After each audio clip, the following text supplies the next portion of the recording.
Pemirsa, Anda kembali di Newsline. Kita akan masuk ke informasi dalam momentum 1 tahun pemerintahan Presiden Prabowo Subianto dan Wakil Presiden Gibran Rakabuming Raka. Metro TV menghadirkan diskusi nasional terkait penguatan ekonomi tanah air. Sebagai bagian dari refleksi perjalanan 1 tahun pemerintahan Prabowo Gibran, Metro TV menyelenggarakan forum bertajuk 1 tahun Prabowo Gibran Optimism on 8% Economic Growth di JS Luansa Hotel and Convention Center Jakarta pada hari ini. Forum ini akan menghadirkan 8 menteri, 8 CEO, dan 8 ekonom yang akan berdialog lintas sektor. Acara turut dihadiri oleh Menteri Keuangan Purbaya Yudi Sadewa.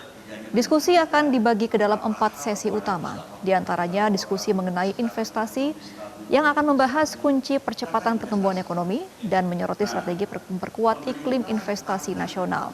Forum ini hadir untuk mendukung tercapainya target pertumbuhan ekonomi Indonesia 8% tahun 2029.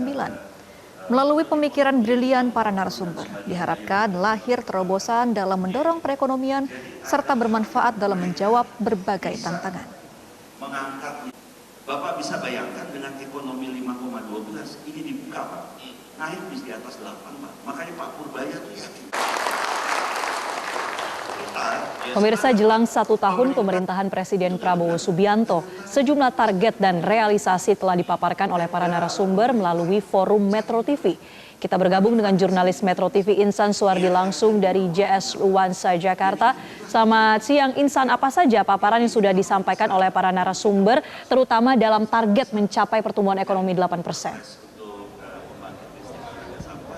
Ya, selamat siang Gemma dan juga Marsha. Kami sampaikan terkait bagaimana jalannya dari Forum Metro TV untuk memperingati 1 tahun pemerintahan Presiden Prabowo Subianto dan Gibran Rakabuming Raka dalam mengangkat tema Optimism on 8% Economic Growth. Dimana kalau kita lihat, sebelum saya menyampaikan terkait dengan paparan yang terbaru, dimana tadi sudah disampaikan sejumlah paparan ataupun target serta realisasi untuk mendukung pertumbuhan ekonomi 8%. Mulai tadi diawali oleh keynote speech dari Menko Perekonomian Erlangga Hartarto, diikuti dengan sesi pertama dengan mengangkat tema investasi sebagai kunci untuk mempercepat pertumbuhan ekonomi yang disampaikan oleh sejumlah narasumber, mulai dari CIO BPI Danantara, ada Wakil Menteri Keuangan, begitu pula dilanjutkan dengan talk show di sesi kedua dengan mengangkat tema ataupun topik ekspor impor sebagai dinamika kunci pertumbuhan ekonomi yang juga disampaikan oleh sejumlah narasumber yang hadir.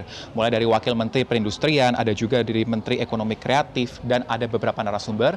Dan tadi juga beberapa waktu lalu telah juga setelah melewati break dari CEO Danantara sekaligus sebagai Menteri Investasi dan Hilirisasi serta Kepala BKPM, Rosan Perkasa Ruslani juga telah menyampaikan terkait bagaimana perkembangan atas iklim investasi serta arah Danantara ke depan.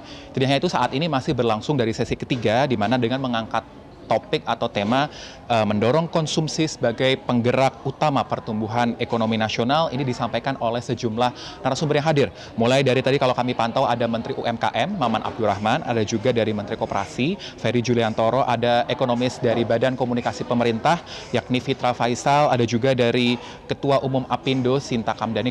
Kami juga lihat saat ini masih menyampaikan paparannya terkait bagaimana melihat konsumsi rumah tangga ini bisa mendorong pertumbuhan ekonomi Indonesia. Nah, yang menarik Marcel dan Gemma, dalam paparan tadi kalau kami kutip misalnya dari CEO Danantara, Rosan Perkasa Ruslani juga menyampaikan bahwa ia yakin pertumbuhan ataupun target ekonomi 8% bukanlah hal yang tidak mampu dicapai. Ia yakin dengan sejumlah skema strategi nantinya target pertumbuhan ekonomi 8% ini akan mampu dicapai.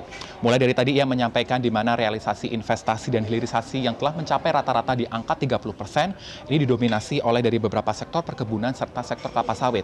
Namun tidak hanya itu, ia juga masih melihat adanya sejumlah potensi yang belum dikembangkan dan Danantara bisa menjadi salah satu media yang bisa untuk mengembangkan sektor-sektor tersebut untuk mendongkrak pertumbuhan ekonomi lewat sektor konsumsi.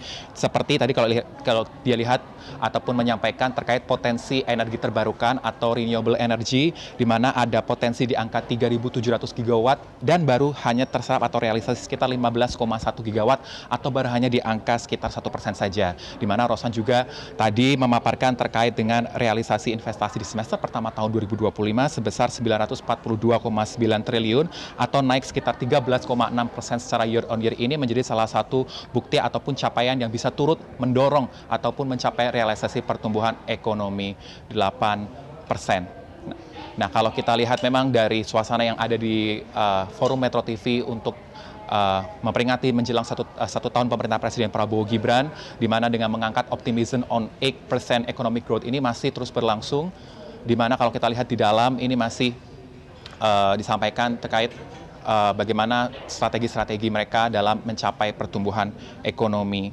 8%. Nah, kita lihat Gemma dan juga Marcel dari suasana di dalam, di mana sesi diskusi masih berlangsung sampai dengan saat ini. Itu kan dilihat dari empiriknya, dampaknya, bukan dari apa yang sudah dilakukan. Jadi itu saja Mbak, makasih. Terima kasih Pak Faisal. Kemudian Mas Fitra? Ya, tadi sebenarnya yang disampaikan oleh Bu Sinta, saya ingin meresonansi aja bahwa memang ada industri, tetapi kita juga butuh sumber daya manusia. Ya, oleh karenanya makanya di Asta Cita yang nomor 3 dan nomor 4 membuka lapangan pekerjaan, tetapi harus yang nomor 4-nya investasi di sumber daya manusia. Nah, ini yang disebut sebagai absorptive capacity. Saya tulis di buku saya, Economic Resurgence in ASEAN, terbitan Palgrave. Itu FDI masuk oke. Tapi FDI itu tidak mampu diberdayakan kalau manusianya tidak unggul. Maka sekarang kita juga bicara mengenai pengembangan sumber daya manusia. Investasi di sekolah, ada sekolah rakyat, sekolah Garuda. Investasi di nutrisi, ada makan bergizi gratis. Investasi di off-taker, ada koperasi Merah Putih, UMKM dan seterusnya.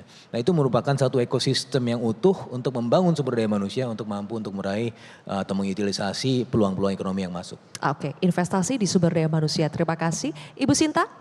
Saya selalu menjawab pada akhirnya adalah Indonesia Incorporated yang kita mau bangun. Karena pada akhirnya ini kita semua mau punya satu visi bersama, tapi bagaimana eksekusinya itu bisa sampai ke sana.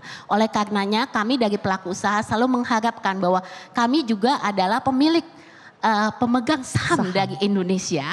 Oleh karenanya kami juga memberikan kontribusi melalui masukan-masukan apa yang sudah jalan dan tidak jalan. Karena ini adalah kunci. Pada akhirnya satu policy yang baik, kalaupun eksekusinya tidak bisa jalan, tidak akan ada manfaatnya. Jadi pada akhirnya saya rasa kita harus bersama-sama supaya jelas bahwa ini adalah Indonesia Incorporated yang kita coba bangun. Terima kasih Ibu Sinta. Pak Ferry? Ya, supaya kita tidak bias kota dan bias kelas menengah, kita ada evidence-based policy, ada democratic rural development, Asta Cita ke-6 membangun dari desa dan dari bawah, karena itu adalah problem sosiologis kita. Di desa-desa masih banyak praktek rentenir, tengkulak, orang terjerat pinjol dan lain sebagainya, maraknya praktek-praktek, dan kemudian terlalu berkuasanya middleman yang mengambil keuntungan di tingkat produsen dan kemudian membuat harga di tingkat konsumen terlalu tinggi. Insya Allah dengan keberadaan Koperasi Desa Kelurahan Merah Putih yang mulai Oktober ini dibangun gudang dan gerai-gerainya, fungsi-fungsi Koperasi Desa Kelurahan Merah Putih nanti kita akan eksekusi dengan sebaik-baiknya. Mudah-mudahan dengan Koperasi Desa Kelurahan menjadi penyalur barang-barang supaya tidak terlalu panjang mata rantai distribusinya, masyarakat desa bisa mendapatkan harga yang murah dan terjangkau. Kemudian Koperasi Desa Kelurahan Merah Putih menjadi off-taker dari hasil produk masyarakat desa dan juga menjadi penyalur bantuan-bantuan secara lebih tepat sasaran, akan menjadikan masyarakat desa itu ada perputaran, ada pertumbuhan ekonomi, dan harapannya dengan pertumbuhan ekonomi di desa-desa itu target pertumbuhan ekonomi secara nasional akan hanya bisa tercapai menjadi 8% jika ada pertumbuhan ekonomi di desa-desa. Dan mudah-mudahan ini bisa menjadi harapan kita semua, tetapi yang terpenting adalah Presiden berhasil membawa lagi ini, arah kita menjadi arah yang benar lagi, kemudian kita semua saling bahu-membahu, swasta, UMKM, segala macam, koperasi di dalamnya, itu tinggal kita dukung sepenuhnya. Mudah-mudahan tahun depan sudah mulai terasa ketika eksekusi dan operasionalisasinya ini akan bisa berjalan dengan baik. Amin. Terima kasih, kita berikan tepuk tangan untuk Menteri Koperasi kita. Dan terakhir kepada Menteri UMKM, silakan Pak Maman. Iya, Insan, untuk agenda selanjutnya ada diskusi dengan tema apa dan apakah ada keynote speech yang akan kita dengarkan lagi nanti? Ya, Gemma dan juga Marcel, setelah sesi ketiga ini telah berakhir dengan mengangkat tema mendorong konsumsi rumah tangga sebagai penggerak utama pertumbuhan ekonomi nasional. Nanti kita masih akan menantikan sesi terakhir ataupun ada juga keynote speech yang masih akan disampaikan oleh sejumlah narasumber yang hadir. Di mana kalau kita lihat nanti akan terjadwal dari Ketua Dewan Ekonomi Nasional, Luhut Binsar Panjaitan akan turut hadir untuk menyampaikan keynote speech dalam forum Metro TV ini. Begitu pula disusul dengan talk show sesi keempat, di mana sebagai talk show terakhir dengan mengangkat tema mendorong efektivitas belanja negara dalam mendukung pertumbuhan ekonomi nasional, ini akan disampaikan oleh sejumlah narasumber. Kalau kami lihat dari daftar yang akan berencana menyampaikan paparan, di mana ada dari Menteri PU dari Dodi Hanggodo, Menteri Desa dan Pembangunan Daerah Tertinggal Yandri Susanto, dan ada juga dari Kepala Badan Gizi Nasional dari Dadan Hindayana, serta Direktur LPEM FEBUI dari Caikal Nur Yakin. Ini dijadwalkan akan hadir untuk menyampaikan paparan terkait topik yang telah ditentukan. Dan yang paling menarik di mana kalau kita lihat di mana akan ada closing remarks yang akan langsung disampaikan oleh Menteri Keuangan Purbaya Sadewa untuk menutup forum Metro TV yang mengangkat tema Optimism on 8% Economic Growth dalam rangka memperingati menjelang 1 tahun pemerintahan Presiden Prabowo Gibran. Demikian, Gemma dan juga Marcel. Baik, terima kasih Insan Suwardi melaporkan langsung dari forum 1 tahun pemerintahan Prabowo Gibran oleh Metro TV. Jelajahi cara baru mendapatkan informasi. Download Metro TV Extend sekarang.